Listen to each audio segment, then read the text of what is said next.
Welcome to Past People. To support these videos, please subscribe. The life of Prince Frederick, the son of King George III.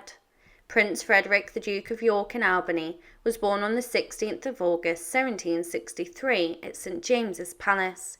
He was the second child of King George III and Queen Charlotte. At just 6 months old, his father appointed him as the Prince Bishop of Lower Saxony, a bishopric in the Duchy of Brunswick-Lunenburg. This place had a unique arrangement where it was ruled alternatively by the Catholic bishop and a Protestant bishop. Given that Frederick's father was also the elective of Hanover, he had the privilege of choosing the occupant. In 1767, Frederick was honoured as a Knight of the Most Honourable Order of the Bath, and in 1771 he became a Knight of the Garter. His upbringing and education took place alongside his elder brother at Kew Palace, under the guidance of Robert Darcy, the 4th Earl of Holderness, as their governor, and William Markham, Bishop of Chester, as their chief tutor. Later, Richard Hurd, Bishop of Worcester, took over as chief tutor. Frederick's education was rigorous, including subjects like riding and fencing. In 1780, it was decided that Frederick would pursue a military career, and he was commissioned as a colonel.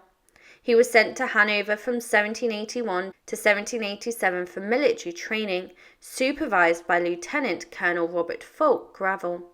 During this time, Frederick participated in manoeuvres and attended the University of Göttingen, alongside his brothers Edward, Ernest Augustus, and Adolphus.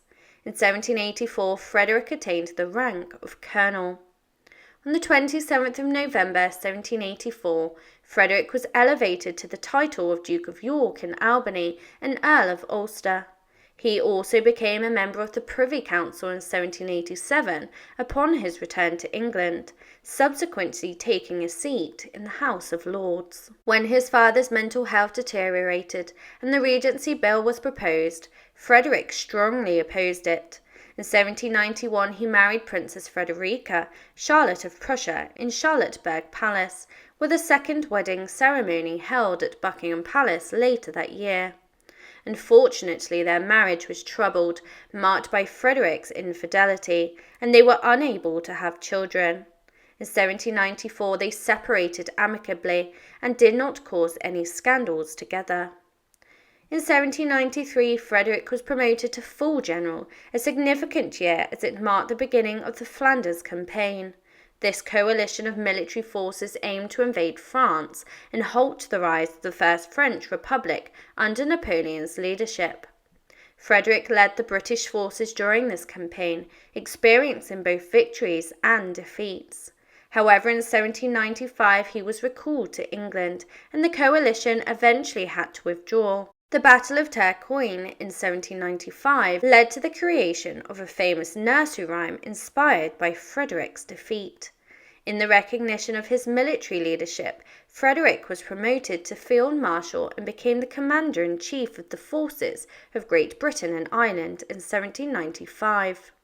He initiated several reforms in the British Army and in 1801 founded the Royal Military College in Sandhurst, a renowned institution for the training of infantry and cavalry officers. His contributions to the British military continued to shape its future. In 1803, Frederick took on the crucial responsibility of preparing the United Kingdom against Napoleon's planned invasion, a significant threat at the time. Thanks to his numerous reforms, the British Army became more robust than ever before, a strength that would prove invaluable in subsequent Peninsular War, ultimately leading to Napoleon's defeat. During this period, Frederick's personal life took a turbulent turn.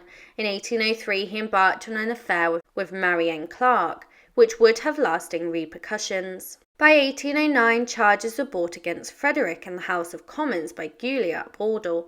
These charges alleged that Frederick allowed Clarke to influence him in the granting of commissions within the British Army. The scandal that ensued was national in scope, particularly when Clarke testified that she had sold army commissions with Frederick's knowledge.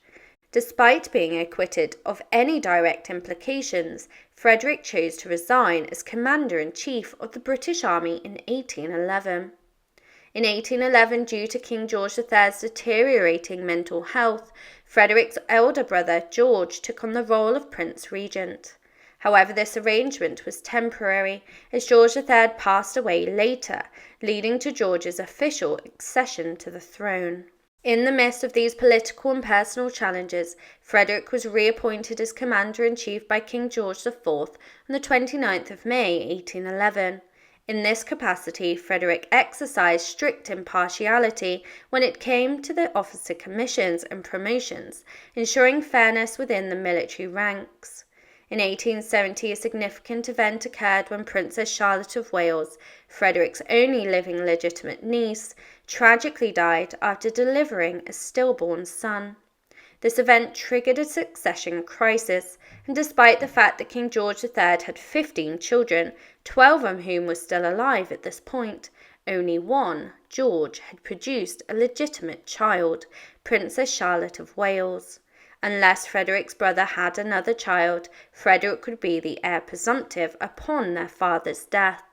This situation prompted Frederick's unmarried brothers to seek brides, although any children born to them would remain behind Frederick in the line of succession. In 1819, Frederick was entrusted with the care of his father, King George III, who was by then blind, deaf, and suffering from dementia.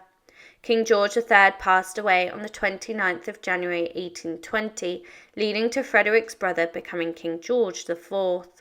Frederick experienced personal loss as well, when his wife passed away on the 6th of August 1820, and despite his widowhood, Frederick never remarried. His life came to an end on the 5th of January 1827 at the age of 63, marking the close of a significant era in British history.